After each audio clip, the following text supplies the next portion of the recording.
사도신경으로 우리의 신앙을 고백하며 새벽 예배 하나님께 올려드리겠습니다.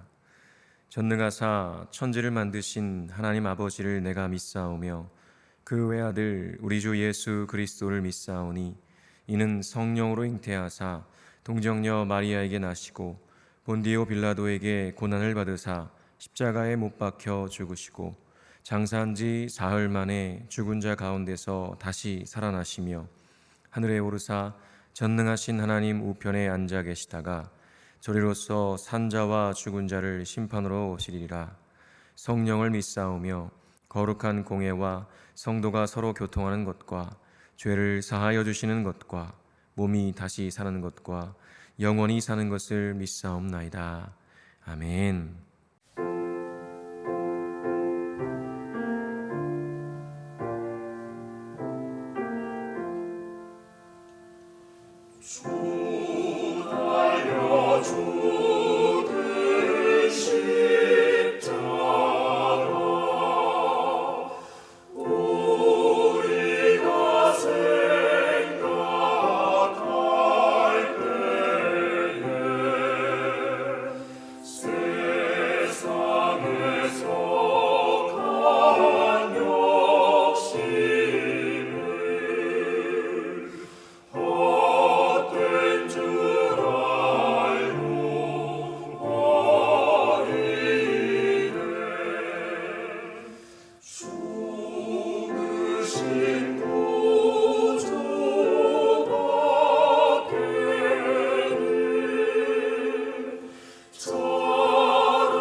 이 시간 우리에게 주시는 하나님의 말씀은 레위기 26장 27절에서 39절까지의 말씀입니다.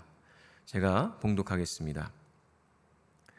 너희가 이같이 될지라도 내게 청종하지 아니하고 내게 대항할진대 내가 진노로 너희에게 대항하되 너희의 죄로 말미암아 7배나 더 징벌하리니 너희가 아들의 살을 먹을 것이요 딸의 살을 먹을 것이며 내가 너희의 산당들을 헐며 너희의 분향단들을 부수고 너희의 시체들을 부서진 우상들 위에 던지고 내 마음이 너희를 싫어할 것이며 내가 너희의 성읍을 황폐하게 하고 너희의 성소들을 황량하게 할 것이요 너희의 향기로운 냄새를 내가 흠양하지 아니하고 그 땅을 황무하게 하리니 거기 거주하는 너희의 원수들이 그것으로 말미암아 놀랄 것이며 내가 너희를 여러 민족 중에 흩을 것이요 내가 칼을 빼어 너희를 따르게 하리니 너희의 땅이 황무하며 너희의 성읍이 황폐하리라. 너희가 원수의 땅에 살 동안에 너희의 본토가 황무할 것이므로 땅이 안식을 누릴 것이라. 그때 땅이 안식을 누리리니 너희가 그 땅에 거주하는 동안 너희가 안식할 때에 땅은 쉬지 못하였으나 그 땅이 황무할 동안에는 쉬게 되리라. 너희 남은 자에게는 그 원수들의 땅에서 내가 그들의 마음을 약하게 하리니 그들은 바람에 불린 잎사귀 소리에도 놀라 도망하기를 칼을 피하여 도망하듯 할 것이요 쫓는 자가 없어도 엎드러질 것이라. 그들은 쫓는 자가 없어도 칼 앞에 있음 같이 서로 짓밟혀 넘어지리니 너희가 원수들을 맞설 힘이 없을 것이요 너희가 여러 민족 중에서 망하리니 너희의 원수들의 땅이 너희를 삼킬 것이라. 너희 남은 자가 너희의 원수들의 땅에서 자기의 죄로 말미암아 쇠잔하며 그 조상의 죄로 말미암아 그 조상같이 쇠잔하리라.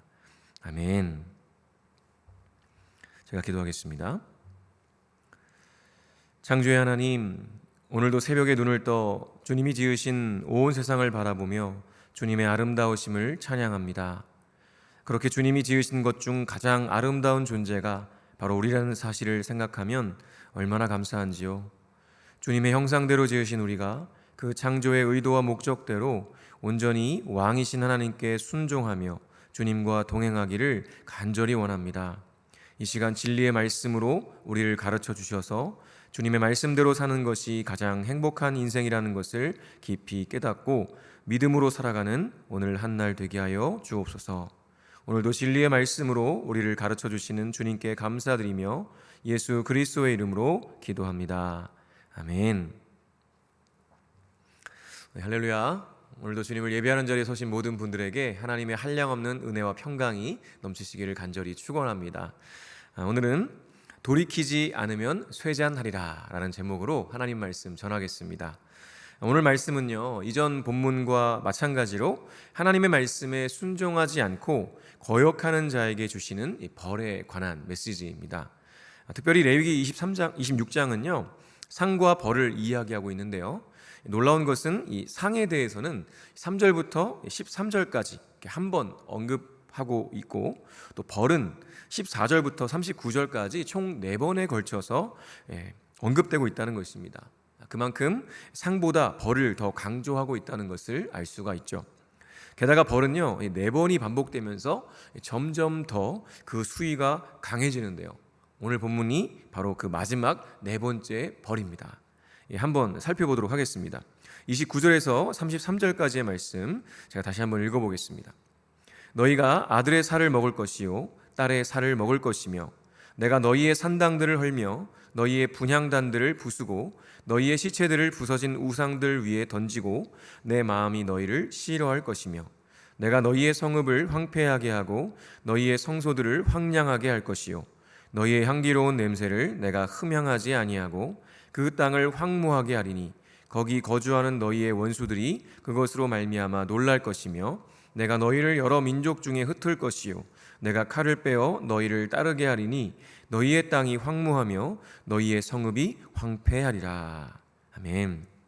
네, 정리해 보면 크게 3가지인데요. 첫 번째는 자기 자식들의 살을 먹게 되는 벌을 받게 될 것이라고 말씀하십니다. 정말 생각하기도 싫은 끔찍한 일이죠. 아무리 배가 고파도 어떻게 자기 자식을 먹을 수 있을까요? 사실 이전 3번의 벌에서 이미 기근에 대한 이야기가 나왔어요. 그런데 그 기근의 정도가 점점 심해져서 4번째 반복될 때는 기근 위에 기근, 거기에 전쟁마저 더해져서 이제는 이웃 간에 서로의 자식들을 잡아먹는 말도 안 되는 일들이 일어나게 될 것이라고 말씀하고 있는 겁니다. 여러분, 정말 이 상상조차 할 수 없는 일들이 실제로 일어날 수 있을까요? 네, 놀랍게도요, 성경에 보면 이스라엘 역사 속에서 실제로 그런 일들이 일어났습니다.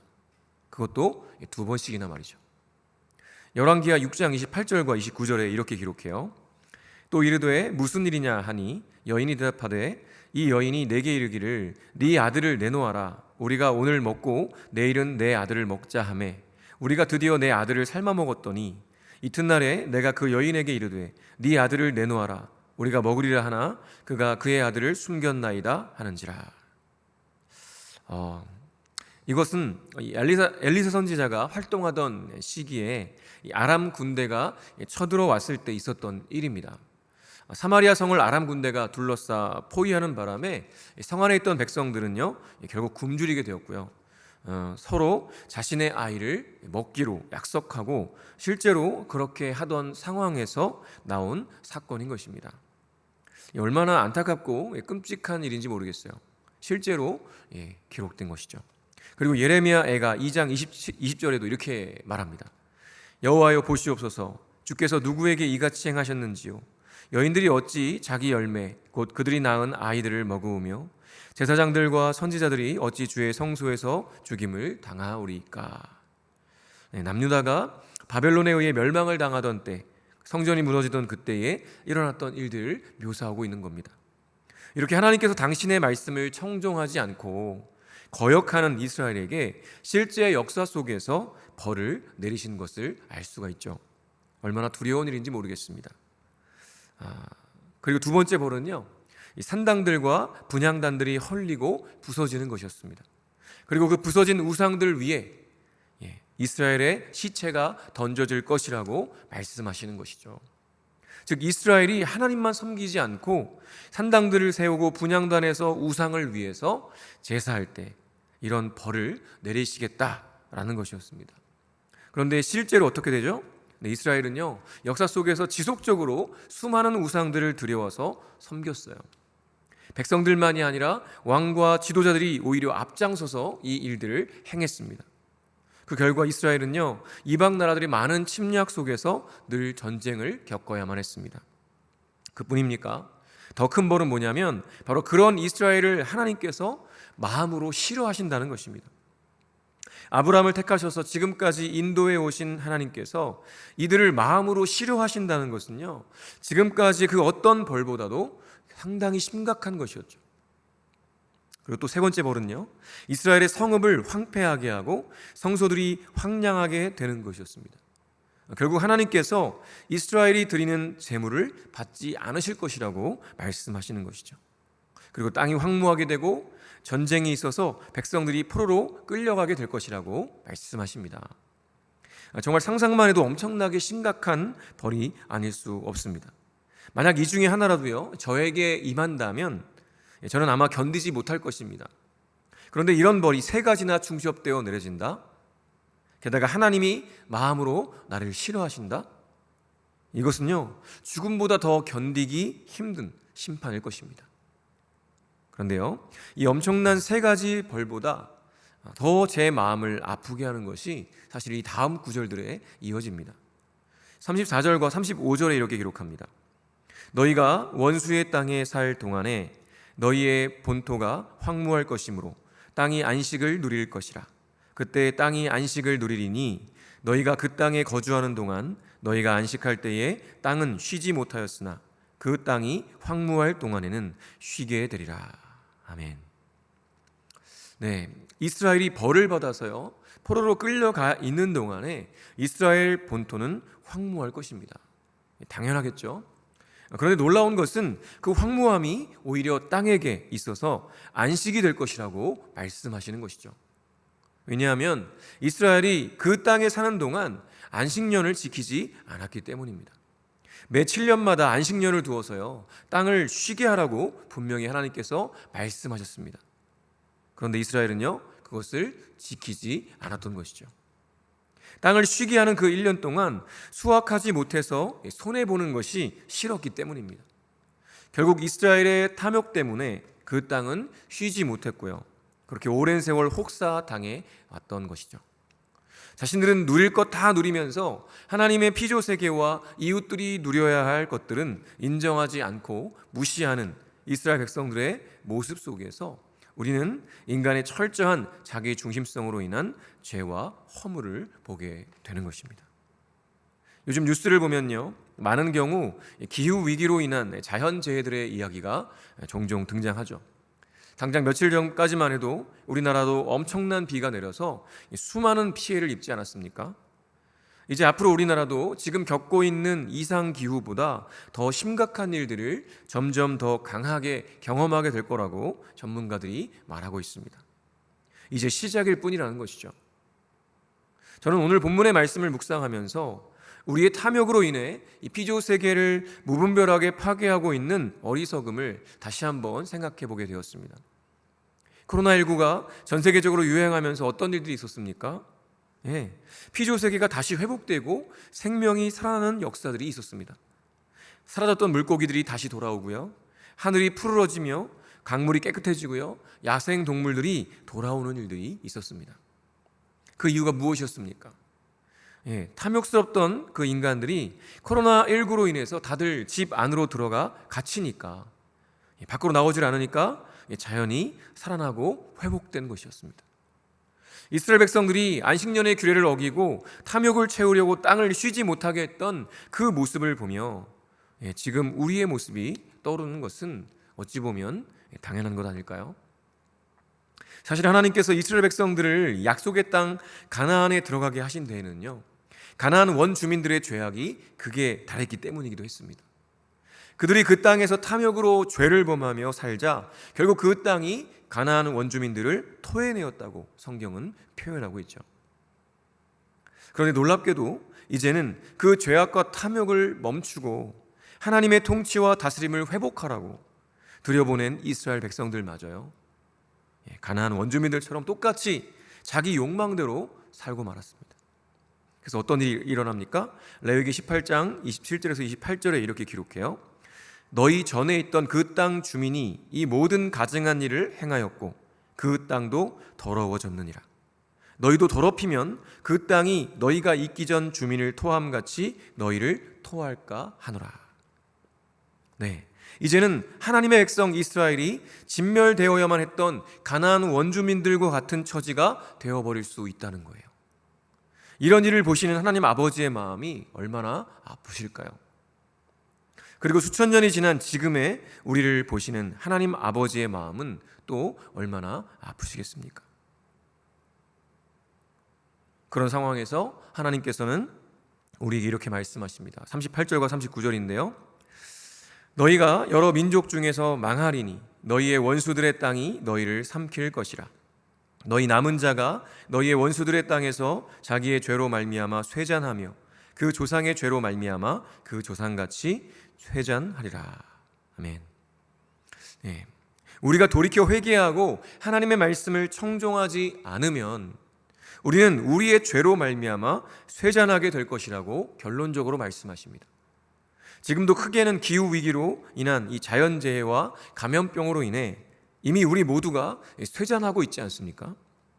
그런데도 우리가 돌이키지 않고 여전히 탐욕적인 삶을 살아간다면 우리의 결국은 뻔한 것입니다.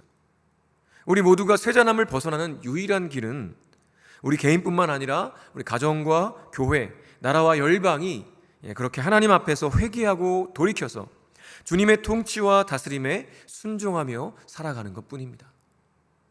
비록 지금은 나 혼자만의 걸음일지라도요, 그렇게 내가 먼저 돌이켜 회개하며 하나님의 말씀대로 순종하며 살아가기 시작할 때 온전한 회복과 은혜의 역사가 일어나게 될 줄로 믿습니다. 오늘도 그렇게 믿음으로 순종하는 저와 여러분 되시기를 간절히 축원합니다. 주기도문으로 예배를 마치겠습니다. 하늘에 계신 우리 아버지여, 이름이 거룩히 여김을 받으시오며 나라가 임하시오며 뜻이 하늘에서 이루어진 것 같이 땅에서도 이루어지이다. 오늘 우리에게 일용할 양식을 주시옵고 우리가 우리에게 죄 지은 자를 사하여 준 것 같이 우리 죄를 사하여 주시옵고 우리를 시험에 들게 하지 마시옵고 다만 악에서 구하시옵소서. 나라와 권세와 영광이 아버지께 영원히 있사옵나이다.